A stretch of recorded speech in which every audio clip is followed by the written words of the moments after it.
Don't you think books are the best thing ever? I can't remember a time when I wasn't reading a book. Some of my first memories are of going to the school library when I was about 5 years old. That's when I fell in love with reading. Since then, I've always loved books. You will often see me with a book in my hands. I just can't stop reading.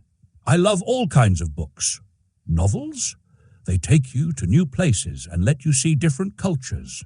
When you read a good novel, you feel like you're living many different lives. And there's nothing better than a book you can't put down, where you don't want the story to end. But I also love other books. Autobiographies? Yes, please. It's amazing to read about real people and their lives. And encyclopedias? They are full of knowledge and can teach you so much about anything. Even with the internet around us, I still choose books.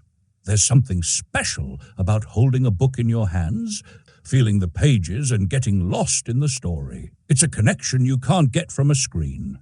Don't forget to subscribe, and thanks for watching.